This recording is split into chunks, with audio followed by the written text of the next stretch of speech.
পুরনো সংবিধান ও শাসন কাঠামো বিদ্যমান রেখে নতুন রাষ্ট্র গড়া সম্ভব নয় বলে মন্তব্য করেছেন জাতীয় নাগরিক পার্টির আহ্বায়ক নাহিদ ইসলাম। তিনি বলেন, সেকেন্ড রিপাবলিক গড়তে নতুন সংবিধান ও গণপরিষদ নির্বাচন জরুরি। সাভারের জাতীয় স্মৃতিসৌধে বীর শহীদদের প্রতি ফুল দিয়ে শ্রদ্ধা নিবেদন শেষে তিনি একথা বলেন। এ সময় জুলাই হত্যাকাণ্ডের সাথে জড়িতদের দ্রুত বিচারের দাবি জানান তিনি। সকালে জাতীয় নাগরিক পার্টির আহ্বায়ক নাহিদ ইসলাম ও সদস্য সচিব আক্তার হোসেনের নেতৃত্বে বীর শহীদদের প্রতি ফুল দিয়ে শ্রদ্ধা নিবেদন করেন নেতৃবৃন্দ। শ্রদ্ধা নিবেদন শেষে বীর শহীদদের স্মরণে তারা 1 মিনিট নীরবতা পালন করেন। পরে রাজধানীর রায়ের বাজারে 24-এর গণঅভ্যুত্থানে নিহতদের স্মরণে ফুল দিয়ে শ্রদ্ধা জানান তারা। এ সময় সার্জিস আলম বলেন, শেখ হাসিনার বিচারের আগে কোনো নির্বাচন হবে না।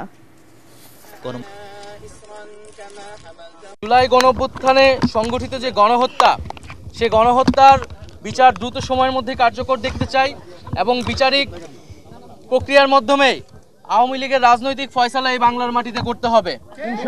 এই জুলাই গণঅভ্যুত্থানে আমাদের প্রতিশ্রুতি ছিল যে যারা এই হত্যাকাণ্ডের সাথে জড়িত এবং যারা গত 15 বছরে নানা ধরনের জুলুম করেছে তাদের বিচার এই বাংলার মাটিতে হতে হবে এবং আমরা অন্তর্বর্তী সরকারের প্রতি আহ্বান থাকবে দ্রুত সময়ের মধ্যেই এই বিচার বাংলাদেশের মানুষ দেখতে চায় এবং বিচারের পরে যে সংস্কার কার্যক্রম, জাতীয় ঐক্যমত্য যে কমিশন রয়েছে, দ্রুত জাতীয় সংলাপে গিয়ে আমাদের যে জুলাই সনদ এবং যে জুলাই ঘোষণাপত্র তার দ্রুত বাস্তবায়ন আমরা দেখতে চাই।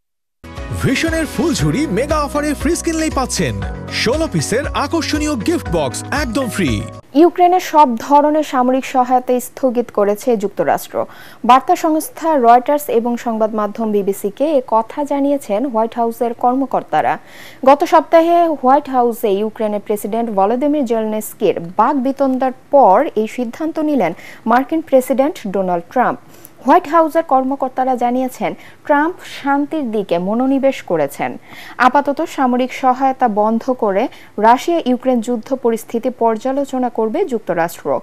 এদিকে মার্কিন সহায়তা বন্ধের বিষয়ে প্রেসিডেন্ট ভলোদিমির জেলেনস্কির অফিস তাৎক্ষণিকভাবে কোনো মন্তব্য করেনি। আইসিসি চ্যাম্পিয়ন্স ট্রফির প্রথম সেমিফাইনালে বিকেলে মুখোমুখি হবে ভারত ও অস্ট্রেলিয়া। গ্রুপ পর্বে 3 ম্যাচ জিতে চ্যাম্পিয়ন হয়ে শেষ 4 বার নিশ্চিত করে রোহিত শর্মার দল। 2011 বিশ্বকাপ জেতার পর আইসিসির ওয়ানডে ইভেন্টে 4 বার দেখা হয়েছে দু দলের। সেখানে 2 বার জিতেছে আর 2 বার হেরেছে ভারত। 2019 আর 2023 ওয়ানডে বিশ্বকাপে গ্রুপ পর্বে জেতে রোহিত শর্মারা।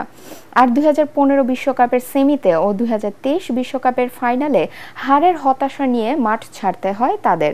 যদিও এবার দুর্দান্ত ফর্মে আছে তারা। অন্যদিকে বি গ্রুপ থেকে রানার্স আপ হয়ে সেমিফাইনালে উঠেছে স্টিভ স্মিথের দল। দু দলের শক্তির জায়গা তাদের ব্যাটিং লাইন আপ। দুবাইয়ে বেলা 3টায় শুরু হবে ম্যাচটি।